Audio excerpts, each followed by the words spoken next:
저는 오늘도 아침 6시에 눈이 떠졌습니다. 50년간 지켜온 습관이었지만 이제는 일어날 이유를 찾을 수 없었습니다. 창밖을 내다보니 세상은 이미 움직이기 시작했는데 저만 멈춰 서 있는 것 같았습니다.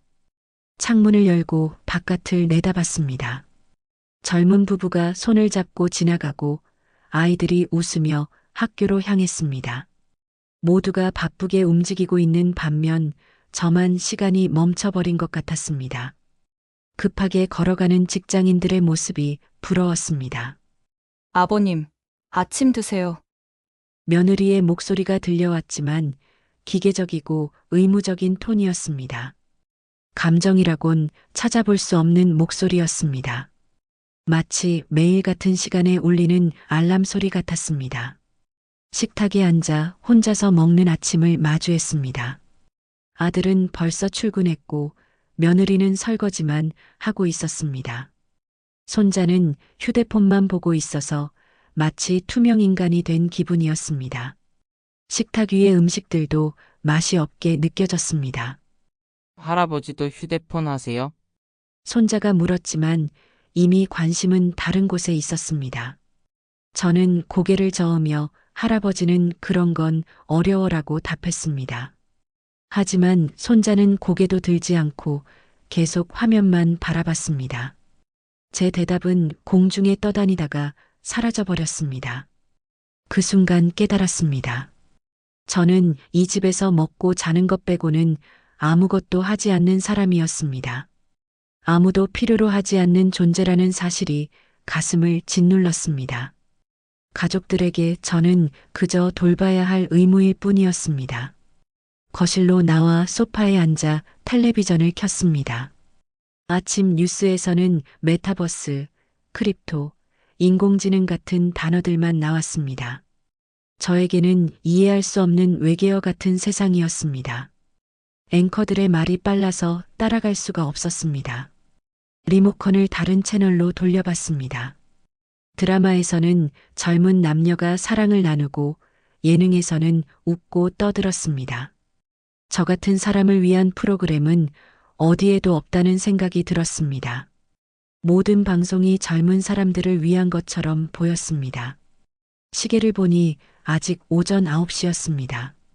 하루가 너무 길게 느껴졌고 할 일이 없어서 그저 시간만 흘러갔습니다. 점심까지 3시간, 저녁까지 9시간이나 더 남았다는 생각에 막막했습니다. 예전에는 회사가 있었습니다.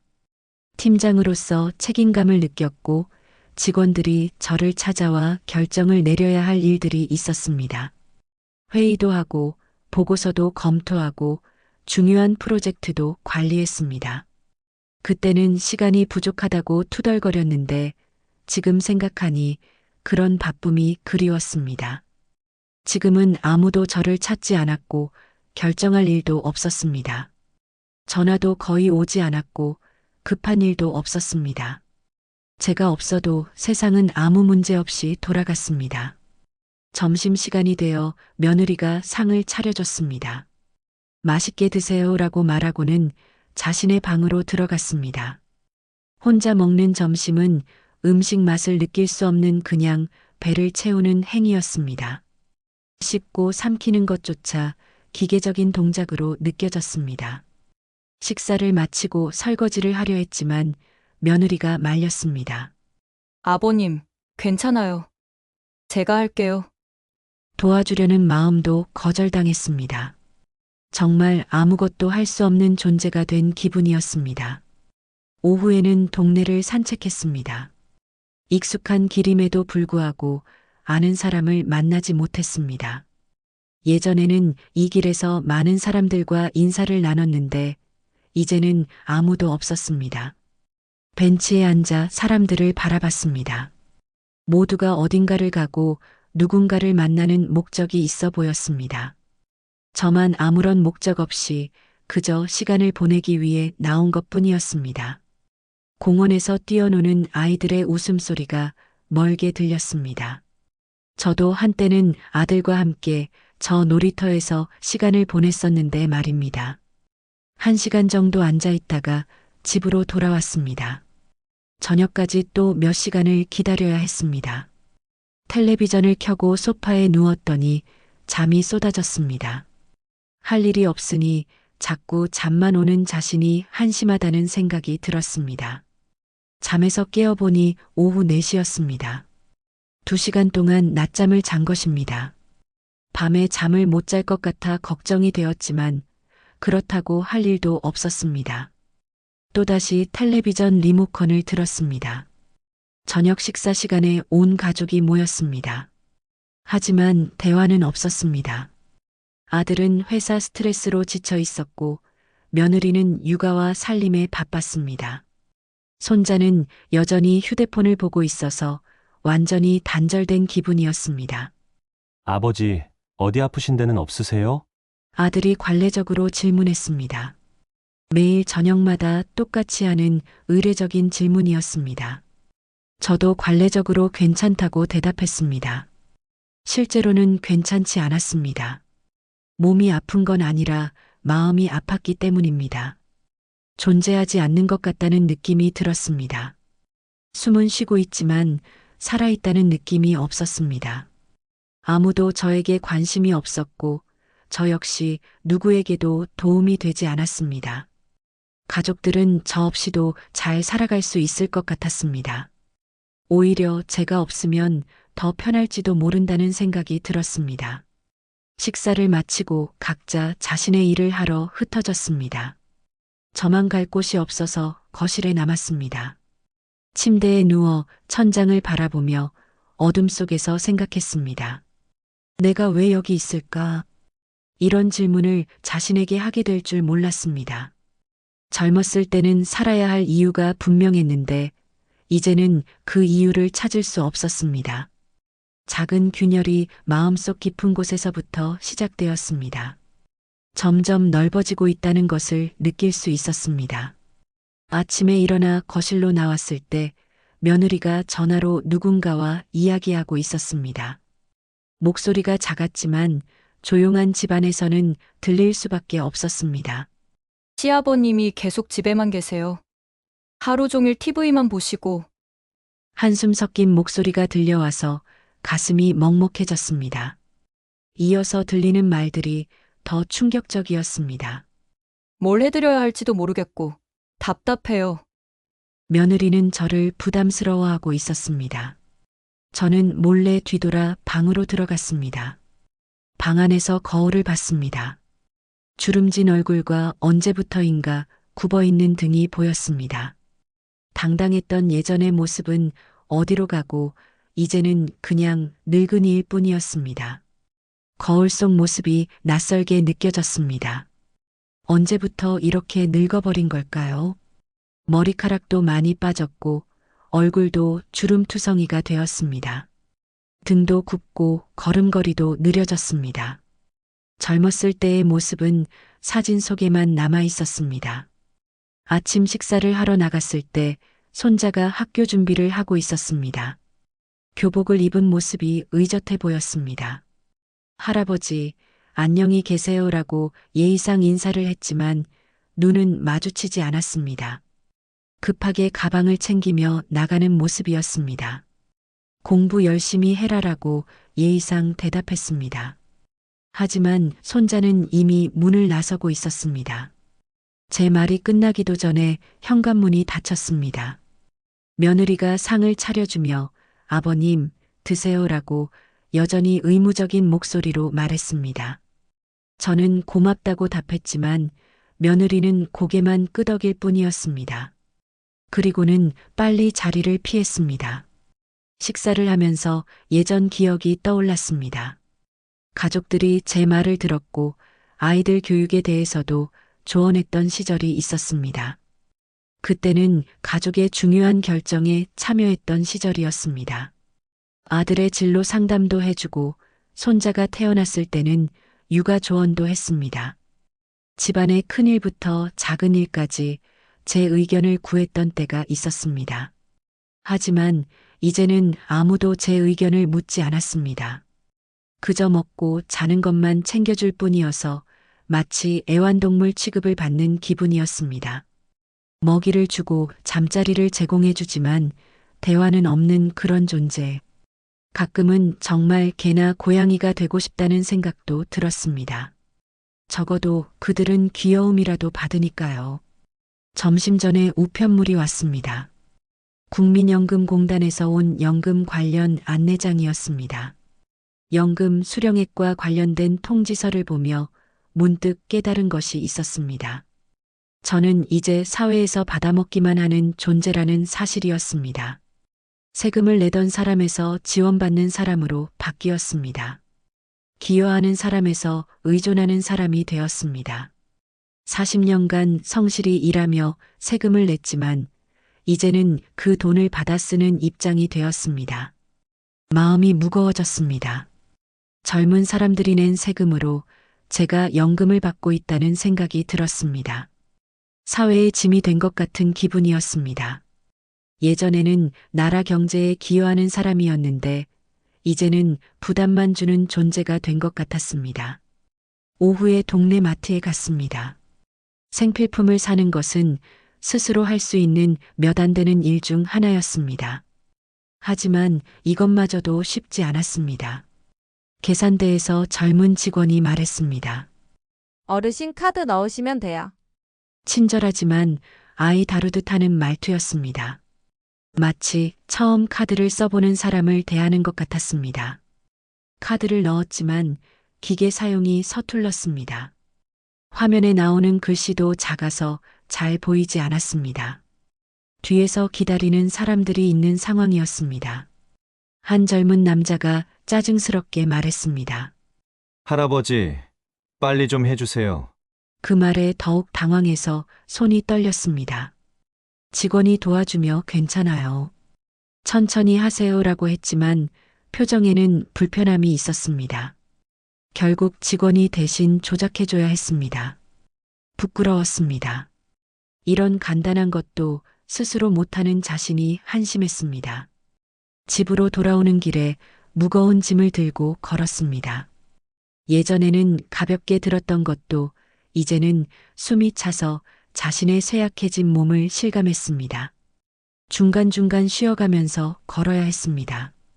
몇 번이나 가방을 바닥에 내려놓고 휴식을 취했습니다. 길에서 옛 직장 동료인 김 과장을 만났습니다. 저보다 5살 젊은 사람이었지만 예전 같지 않은 어색함이 느껴졌습니다. 팀장님, 안녕하세요. 오랜만이에요. 요즘 뭐하고 지내세요? 라고 물었을 때 저는 부끄럽게 대답할 수밖에 없었습니다. 그냥 집에서 쉬고 있어. 할 말이 없었습니다. 특별히 하는 일이 없으니 말할 것도 없었습니다. 저는 아직 회사 다니고 있어요. 요즘 일이 너무 많아서. 김 과장이 바쁘다는 표현을 여러 번 했습니다.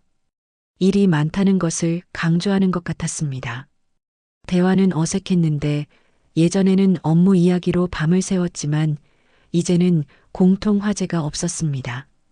그럼 먼저 가볼게요라고 서둘러 떠나는 김 과장을 보며 그 자리에 서 있었습니다. 일하는 사람들과 은퇴한 사람들 사이에는 넘을 수 없는 벽이 있었습니다. 완전히 다른 세계에 살고 있다는 느낌이 들었습니다. 저는 이미 사회에서 도태된 사람이었습니다.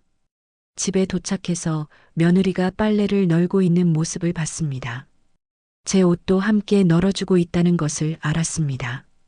고생하네라고 말했을 때 괜찮아요라고 대답했지만 표정은 피곤해 보였습니다. 말로는 괜찮다고 하지만 실제로는 귀찮아하는 것 같았습니다. 저 때문에 빨래, 식사 준비, 청소 등의 일이 늘어났습니다. 제가 있어서 더 힘들어하고 있다는 것을 알 수 있었습니다. 며느리 입장에서는 정말 부담스러울 것 같았습니다. 자신의 가족도 아닌 시아버지를 돌봐야 하니까요. 저녁 시간에 가족들이 모였습니다. 아들이 스트레스가 많아 보이는 모습으로 회사 이야기를 했습니다. 요즘 프로젝트가 너무 힘들어. 피곤한 표정으로 한숨을 쉬었습니다. 제가 말했습니다. 예전에 나도 그런 적이 있었는데. 경험담을 들려주려고 했습니다. 그 순간 아들이 말을 끊었습니다. 아버지 시대와는 달라요. 요즘은 다 컴퓨터로 하거든요. 무시당한 기분이었습니다. 제 경험은 더 이상 쓸모가 없는 시대에 뒤떨어진 늙은이의 헛소리일 뿐이었습니다. 40년간 쌓아온 직장 경험도 이제는 아무 소용이 없었습니다. 세상이 너무 빨리 변해서 따라갈 수 없었습니다. 손자가 물었습니다. 할아버지는 뭐 하세요? 순수한 질문이었지만 대답하기가 어려웠습니다. 그냥 쉬고 있어. 라고 대답하는 것이 부끄러웠습니다. 아무것도 하지 않는다는 것이 이렇게 창피한 일인지 몰랐습니다. 부러워요. 저는 공부하느라 바빠요. 라고 손자가 말했지만 진심은 아닌 것 같았습니다. 아이들에게 공부는 힘든 일이니까 쉬는 것이 부럽다고 한 것 같았습니다. 하지만 저는 쉬고 싶어서 쉬는 것이 아니었습니다. 할 일이 없어서 쉴 수밖에 없는 것이었습니다. 그날 밤 잠이 오지 않아 천장을 바라보며 생각했습니다. 나는 정말 쓸모없는 존재구나. 이런 생각이 머릿속을 떠나지 않았습니다. 가족들에게는 부담이고 사회에서는 도태된 존재였습니다.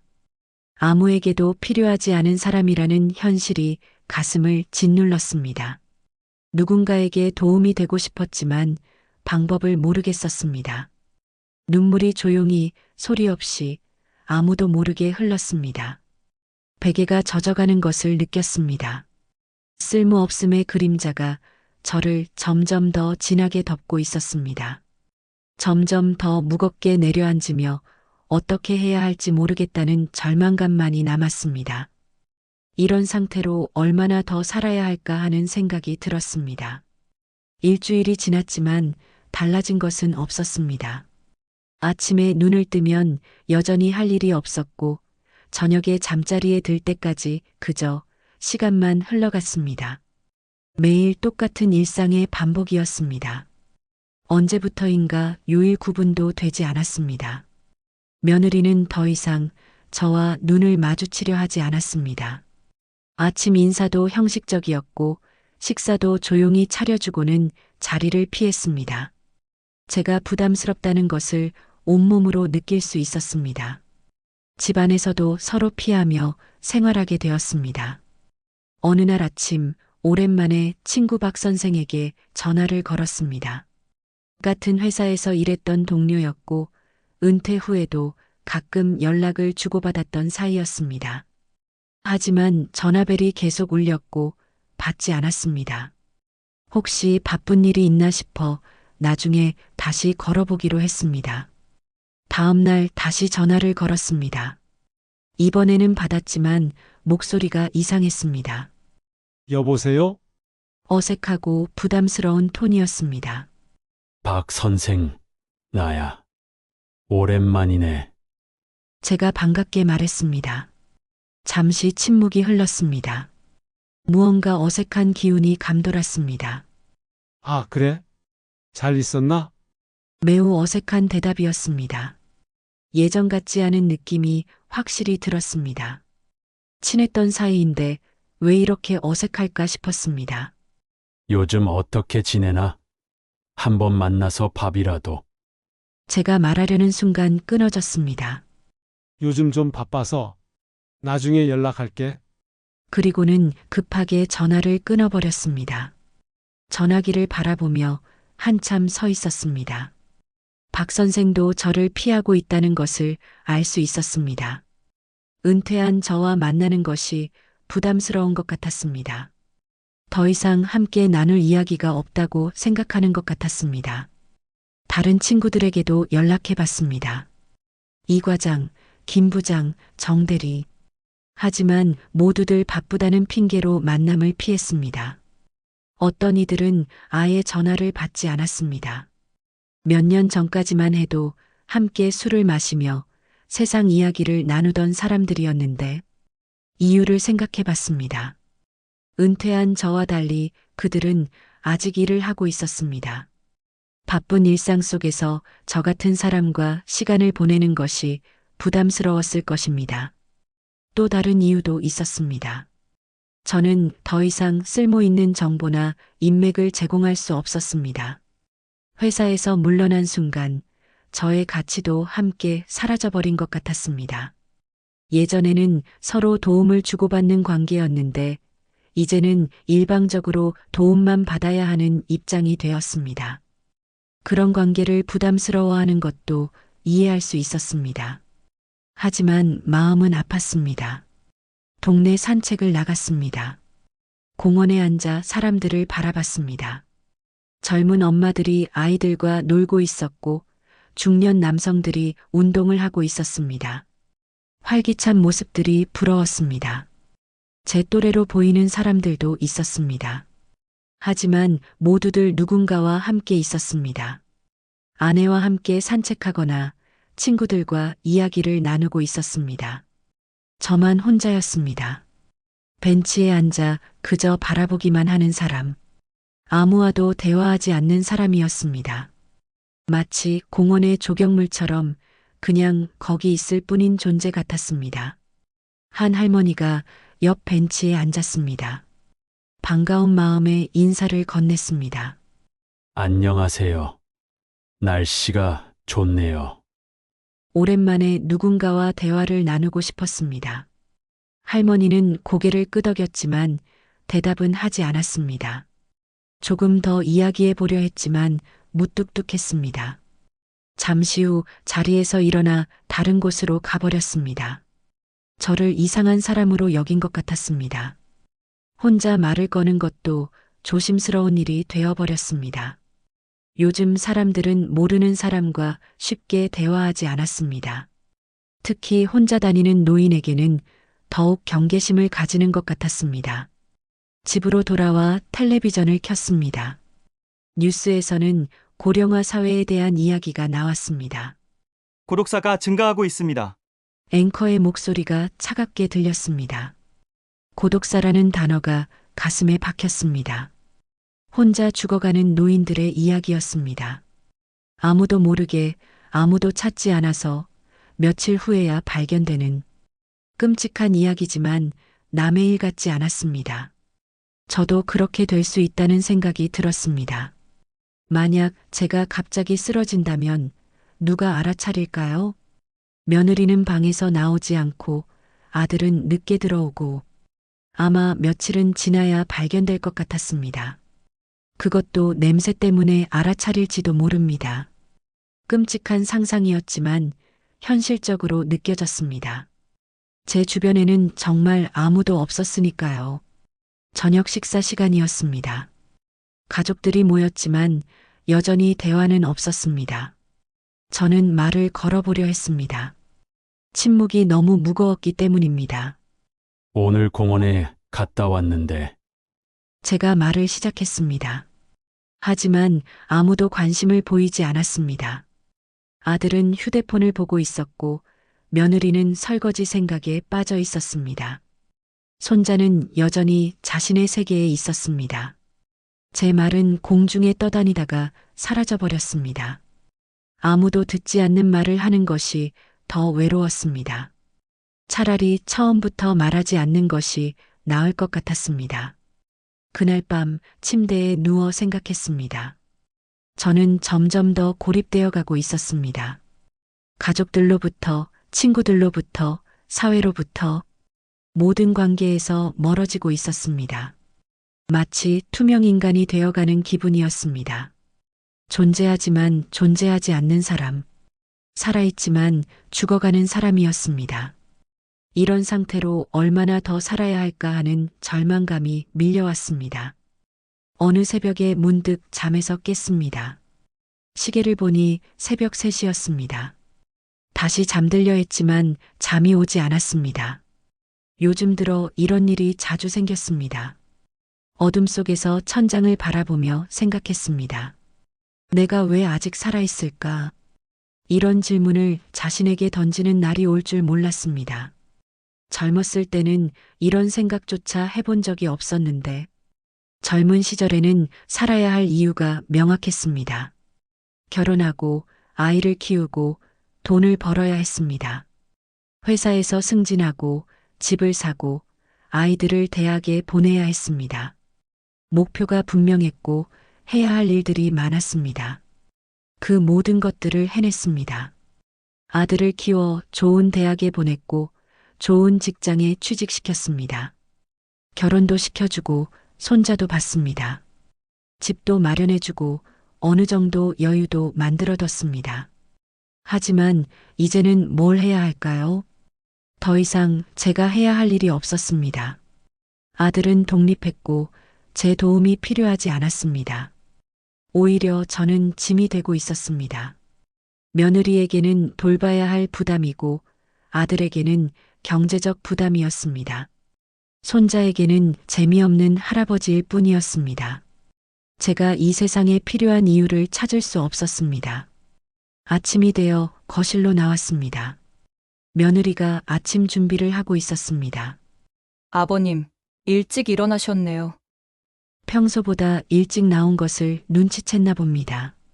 잠이 안 와서. 제가 대답했습니다. 며느리는 고개만 끄덕였습니다. 더 이상 묻지 않았습니다. 식사를 하면서 문득 물어봤습니다. 내가 여기 있는 게 불편하지?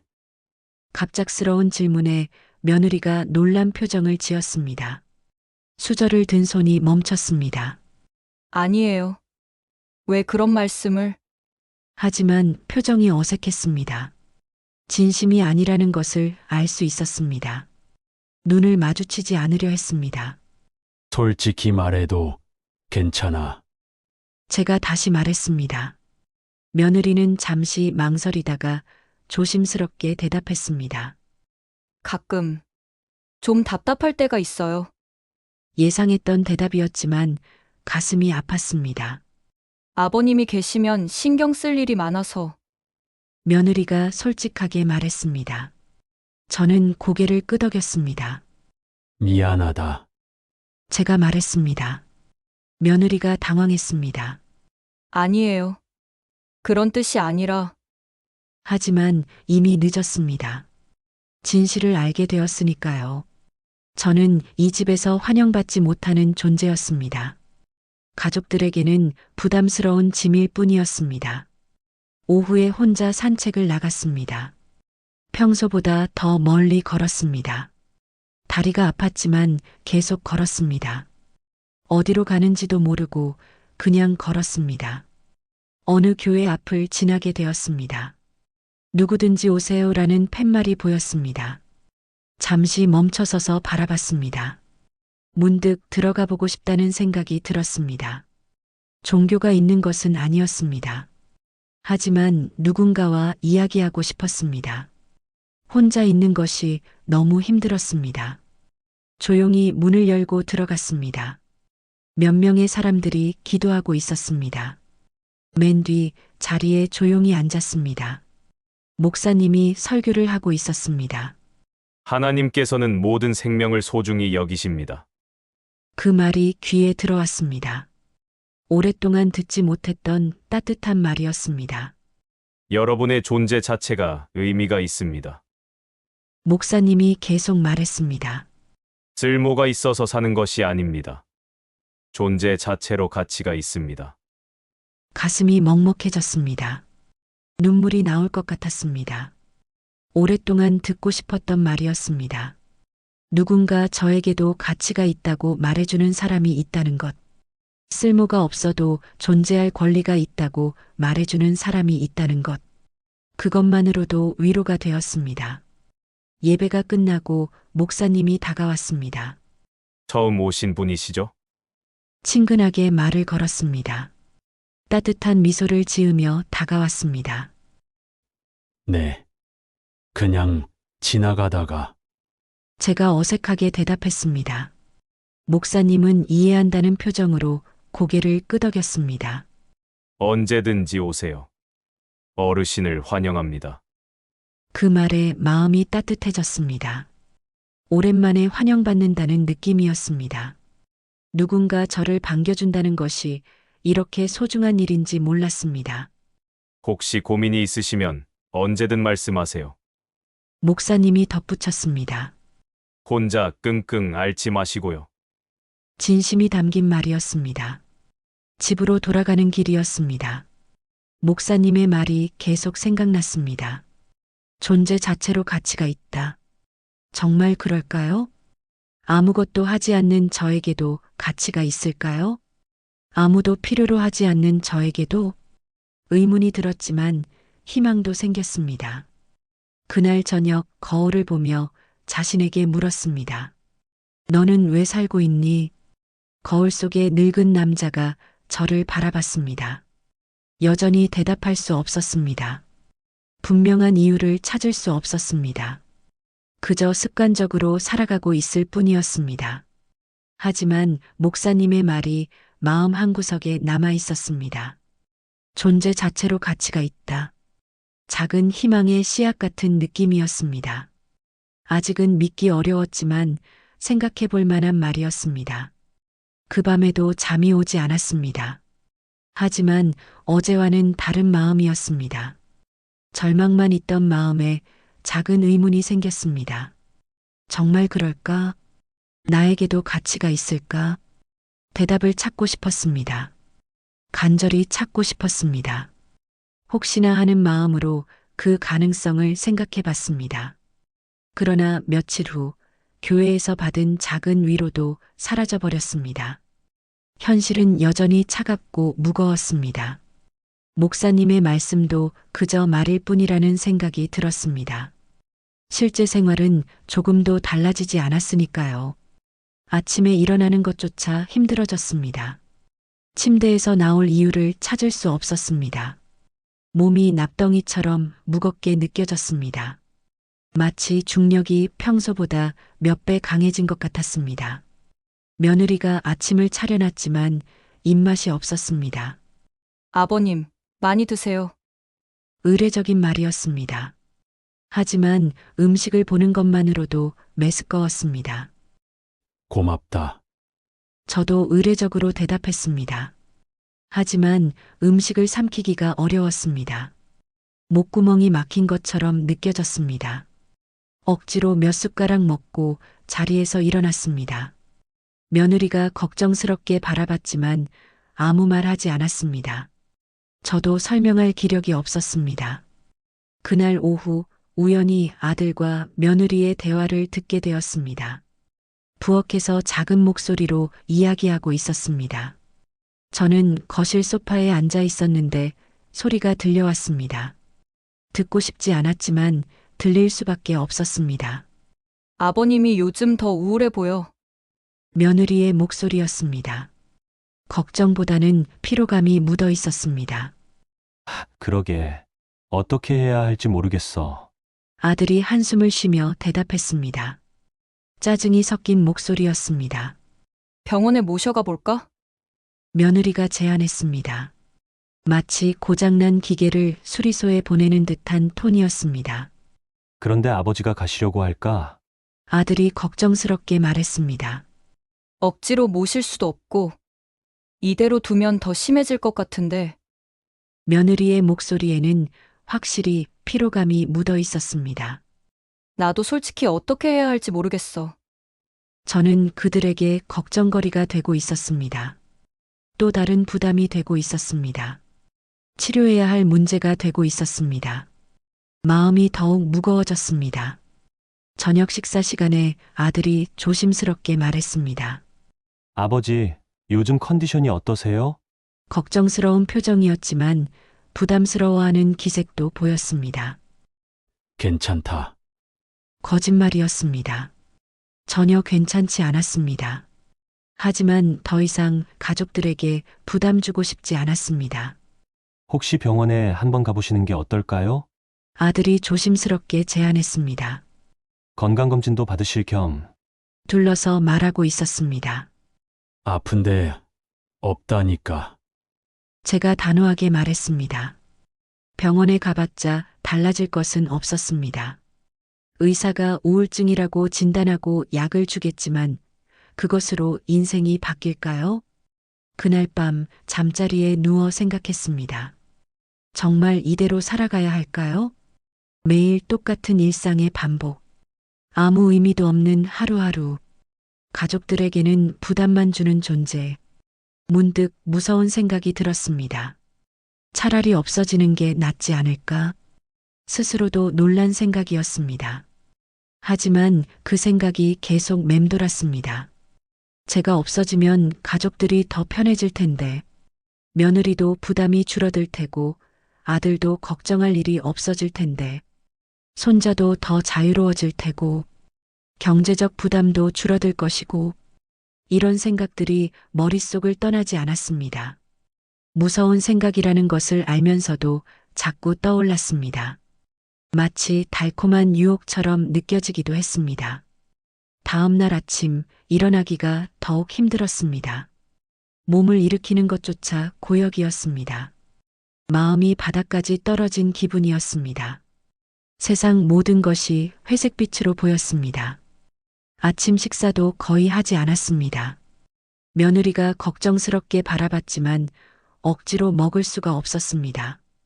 입에서 음식 맛이 전혀 나지 않았습니다. 모든 것이 톱밥 같았습니다. 오후에 강제로 산책을 나갔습니다. 집에만 있으면 더 우울해질 것 같았습니다. 하지만 걷는 것조차 의미가 없게 느껴졌습니다. 발걸음이 무겁고 느렸습니다.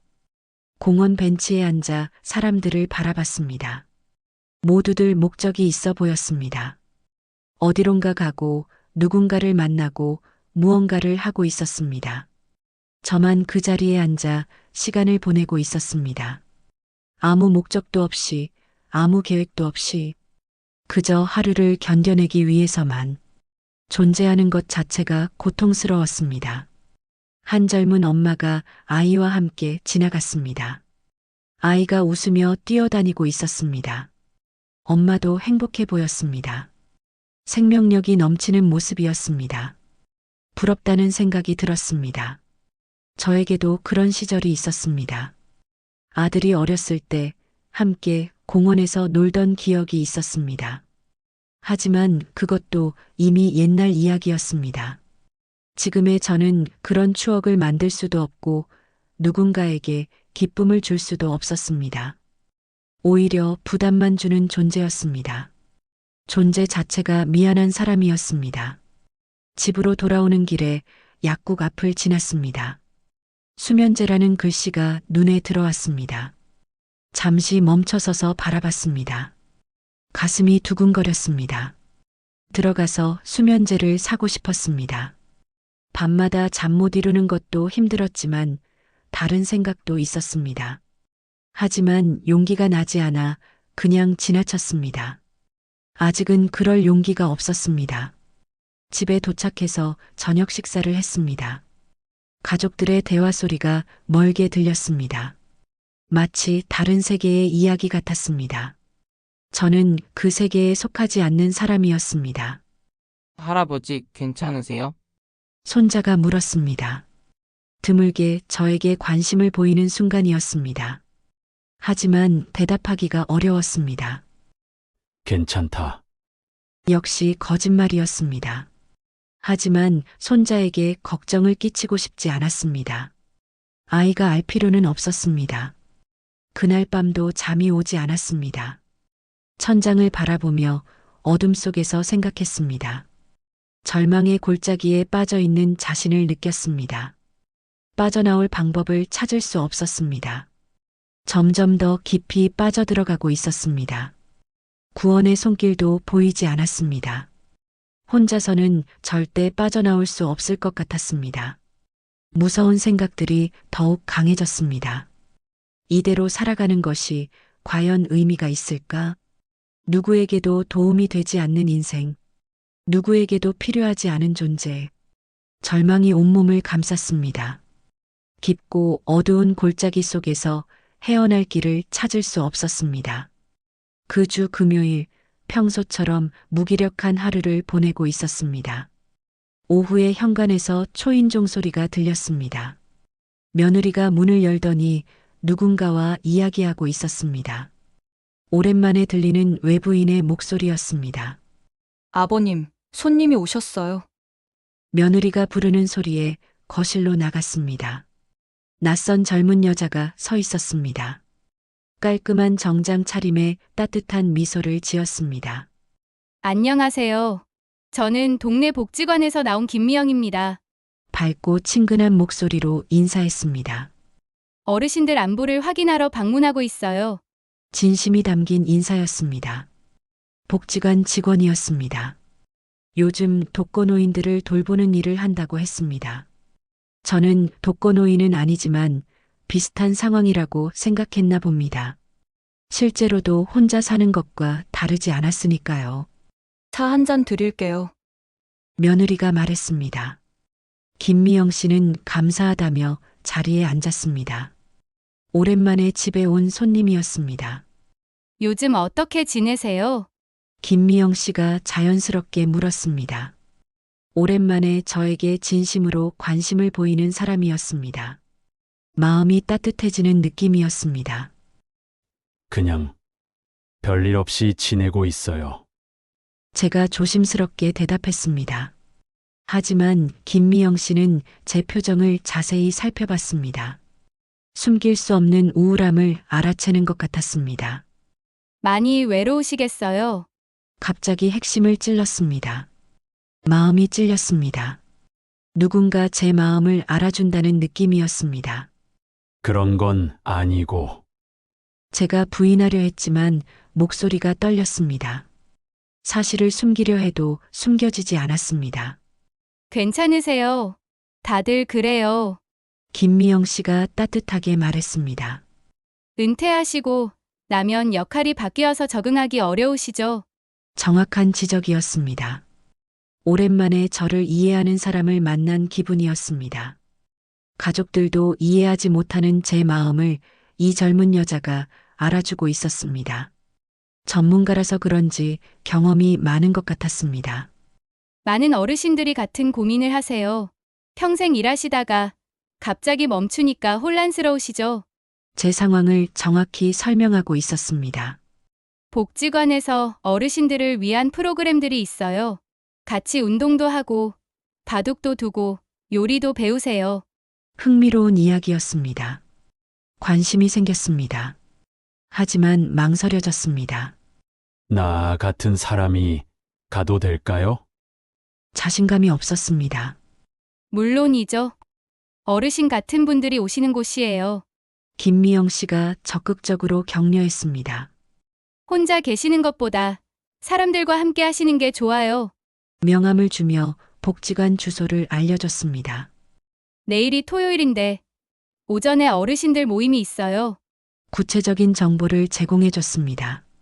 부담 갖지 마시고 한번 놀러 오세요. 진심이 담긴 권유였습니다. 처음에는 어색하셔도 금방 친해지실 거예요. 격려의 말도 잊지 않았습니다. 김미영 씨가 떠난 후 명함을 바라봤습니다. 행복동 복지관이라고 적혀 있었습니다. 가볼까 하는 생각이 들었습니다. 오랜만에 뭔가 해보고 싶다는 마음이 생겼습니다. 그날 저녁 아들에게 말했습니다. 내일 복지관에 가볼까 한다. 아들이 놀란 표정을 지었습니다. 예상치 못한 말이었나 봅니다. 정말요? 좋은 생각이에요. 아들이 반가워했습니다. 진심으로 기뻐하는 표정이었습니다. 며느리도 반가워했습니다. 저도 복지관 프로그램이 좋다고 들었어요. 격려하는 말이었습니다. 친구들도 만나시고 활동도 하시면 좋을 것 같아요. 며느리가 계속 말했습니다. 오랜만에 가족들이 제 결정을 지지해줬습니다. 마음이 조금 가벼워졌습니다. 오랜만에 희망이라는 감정을 느꼈습니다. 물론 아직은 작은 희망이었지만 다음 날 아침 일찍 일어났습니다. 평소보다 일찍 세수를 하고 옷을 갈아입었습니다. 어디 가는 것이 이렇게 오랜만인지 깨달았습니다. 가슴이 두근거렸습니다. 복지관은 집에서 걸어서 15분 거리에 있었습니다. 이렇게 가까운 곳에 이런 시설이 있는 줄 몰랐습니다. 건물 앞에 서서 잠시 망설였습니다. 과연 제가 여기 어울릴까 하는 생각이 들었습니다. 용기를 내서 문을 열고 들어갔습니다. 안내 데스크에서 김미영 씨가 반갑게 맞아줬습니다. 어르신, 정말 오셨네요. 진심으로 기뻐하는 모습이었습니다. 정말 오실 줄 몰랐어요. 김미영 씨가 솔직하게 말했습니다. 많은 분들이 오겠다고 하시고는 안 오시거든요. 제가 용기를 낸 것을 알아줬습니다. 2층 강당으로 안내해줬습니다. 20여 명의 어르신들이 모여 있었습니다. 저와 비슷한 연령대의 분들이었습니다. 다들 편안해 보였습니다. 새로 오신 분이에요. 김미영 씨가 소개해줬습니다. 어르신들이 박수를 쳐주며 환영해줬습니다. 오랜만에 받는 환영이었습니다. 어서 오세요. 저는 박영수입니다. 한 어르신이 다가와 악수를 청했습니다. 여기 오길 잘했어요. 따뜻한 인사였습니다. 다른 어르신들도 하나둘 인사를 했습니다. 모두들 친근했고 따뜻했습니다. 오랜만에 환영받는 기분이었습니다. 가슴이 따뜻해졌습니다. 그날은 간단한 체조를 하고 차를 마시며 이야기하는 시간이었습니다. 어르신들의 이야기를 들어보니 저와 비슷한 고민을 하고 있었습니다. 혼자가 아니라는 생각이 들었습니다. 같은 처지의 사람들이 있다는 것이 위로가 되었습니다. 처음에는 저도 여기 오기 싫었어요. 박영수 어르신이 말했습니다. 자존심도 상하고 왜 이런 곳에 와야 하나 싶었거든요. 공감이 가는 말이었습니다. 그런데 와보니까 어때요? 제가 궁금해서 물었습니다. 마음이 훨씬 편해졌어요. 박영수 어르신이 웃으며 대답했습니다. 혼자 집에 있으면 자꾸 우울한 생각만 하게 되거든요. 여기 오면 사람들과 이야기하고 웃고 활동도 하니까 기분이 좋아져요. 다른 어르신도 말했습니다. 시간도 빨리 가고요. 집으로 돌아오는 길이 가벼웠습니다. 오랜만에 사람들과 이야기를 나눴습니다. 오랜만에 웃기도 했습니다. 가슴 한구석이 따뜻해졌습니다. 집에 도착하니 며느리가 물었습니다. 어떠셨어요? 진심으로 궁금해하는 표정이었습니다. 괜찮았어. 제가 대답했습니다. 정말 괜찮았습니다. 오랜만에 진심으로 괜찮다고 말할 수 있었습니다.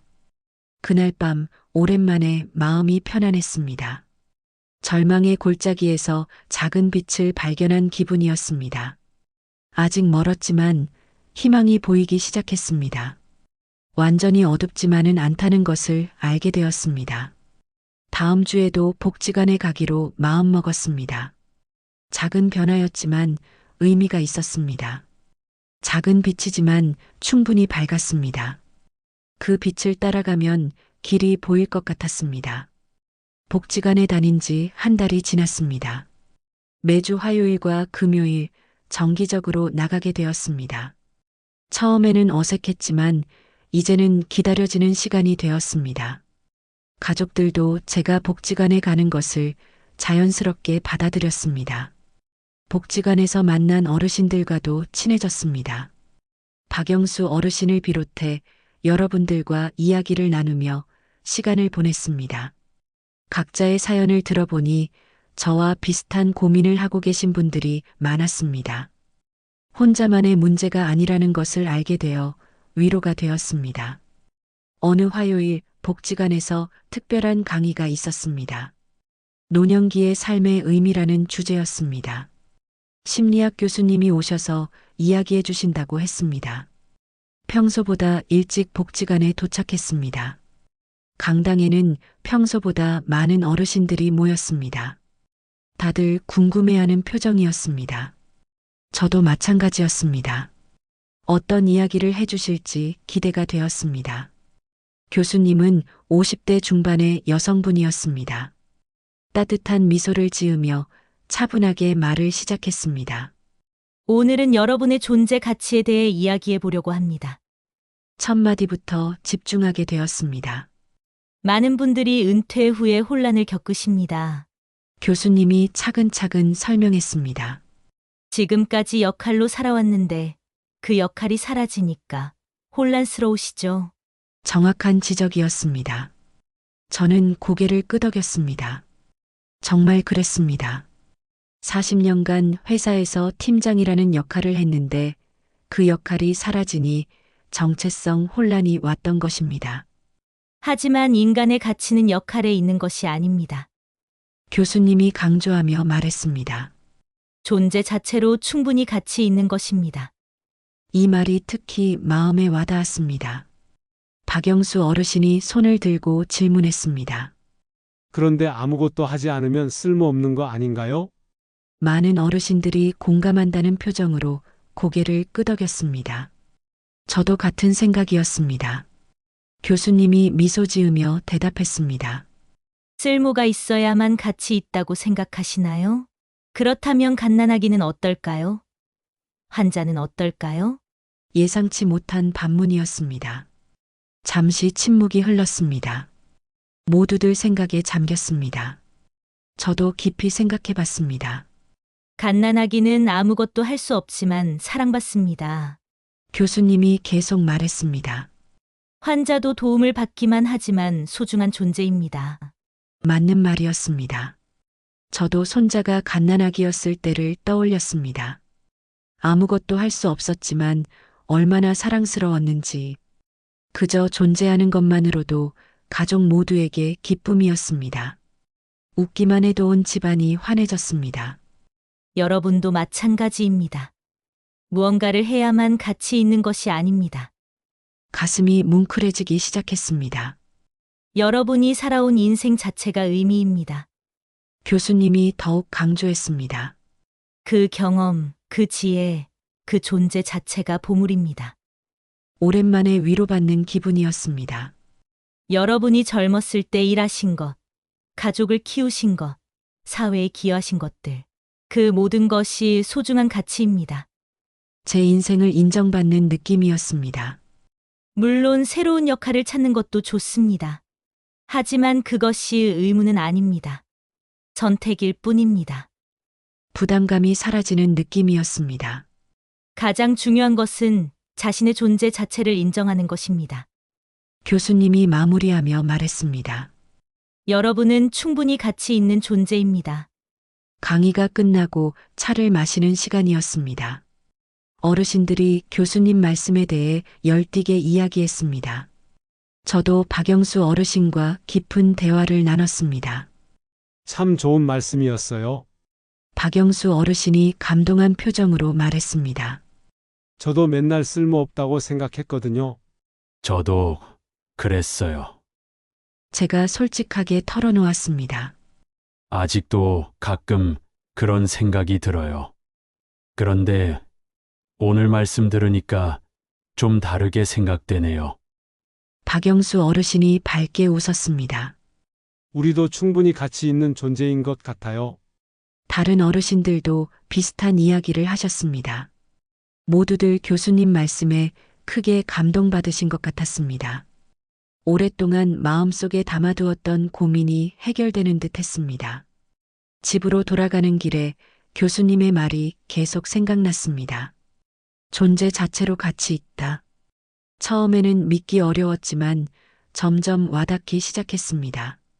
정말 그럴 수도 있겠다는 생각이 들었습니다. 길가에 피어 있는 꽃들을 바라봤습니다. 그 꽃들은 특별히 무엇을 하지 않았지만 아름다웠습니다. 그저 존재하는 것만으로도 사람들에게 기쁨을 주었습니다. 저도 그런 존재일 수 있지 않을까 생각했습니다. 저녁 식사 시간 가족들에게 오늘 있었던 일을 이야기했습니다. 오랜만에 제가 먼저 대화를 시작했습니다. 오늘 복지관에서 좋은 강의를 들었어. 목소리에 활기가 있었습니다. 어떤 내용이셨어요? 며느리가 진심으로 관심을 보였습니다. 예전과는 다른 반응이었습니다. 사람은 쓸모 때문에 사는 게 아니라는 이야기였어. 제가 흥미롭게 설명했습니다.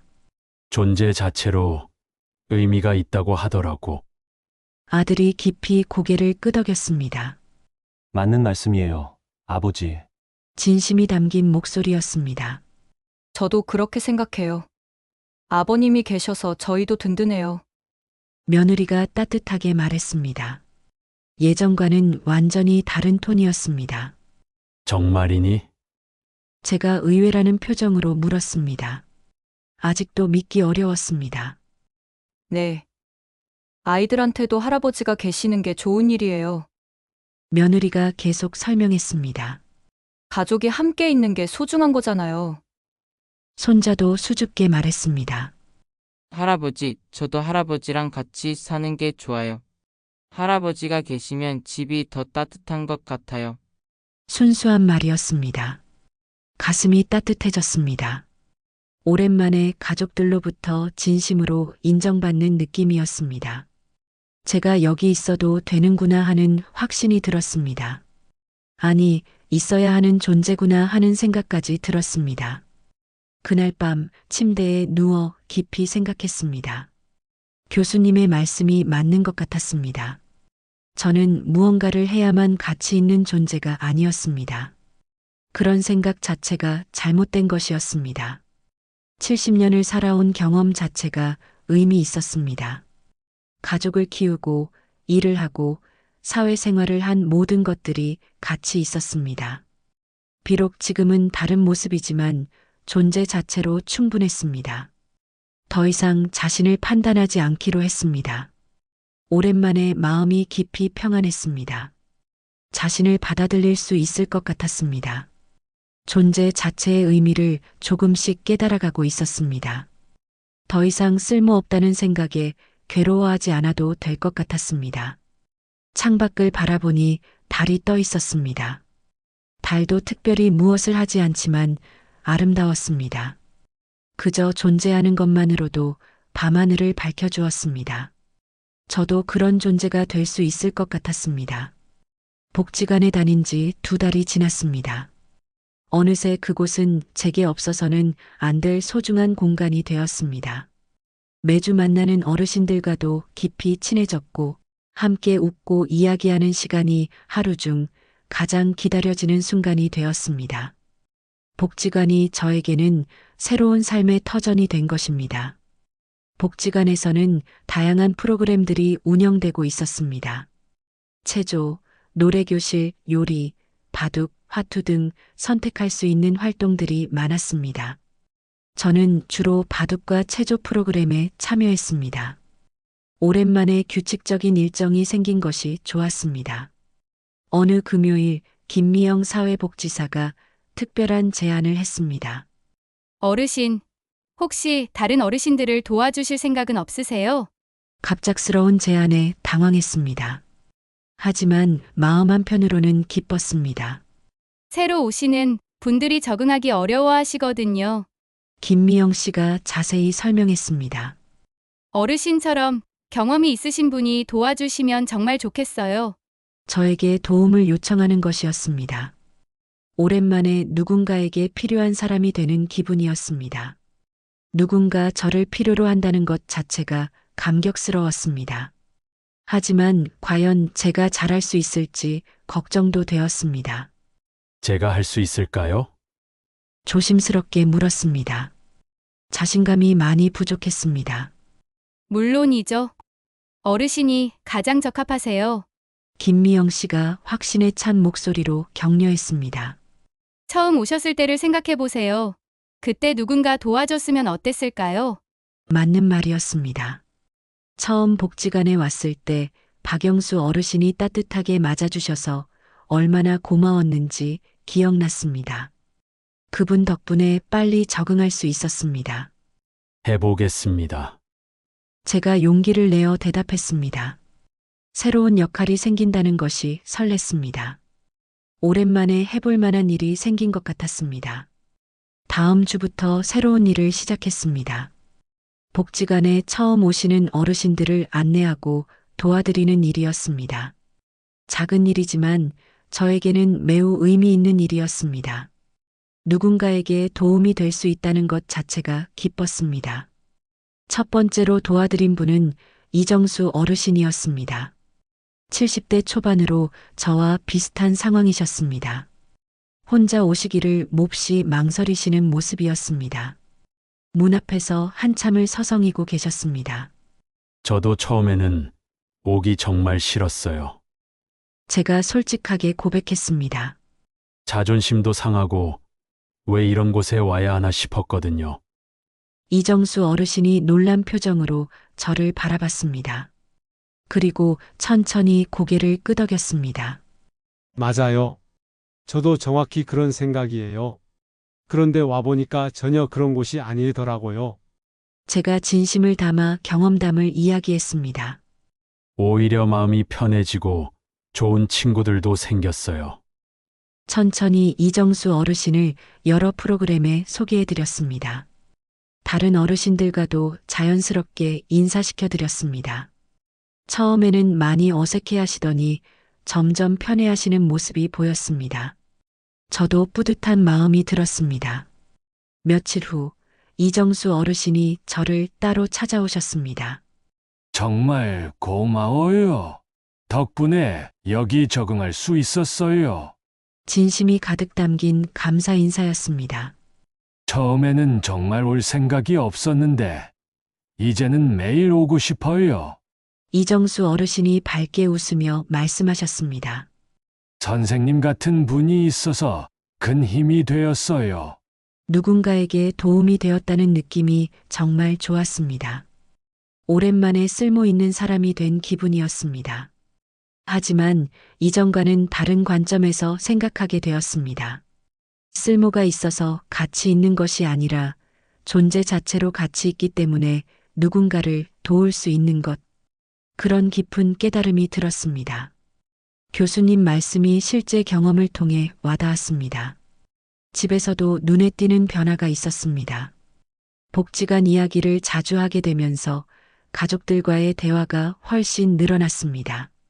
제가 하는 일에 대해 진심으로 관심을 보여주었습니다.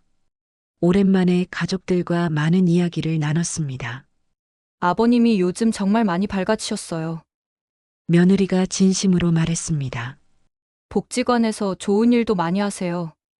아들도 자랑스러워했습니다. 아버지께서 다른 분들을 도와주신다니 정말 자랑스러워요. 오랜만에 듣는 진심 어린 칭찬이었습니다. 가슴이 뿌듯했습니다. 손자도 적극적으로 관심을 보였습니다. 할아버지, 복지관에서 정확히 무슨 일 해요? 예전과는 완전히 다른 눈빛이었습니다. 진짜 궁금해하는 표정이었습니다. 복지관에서의 일을 자세히 이야기해주면 진지하게 들었습니다.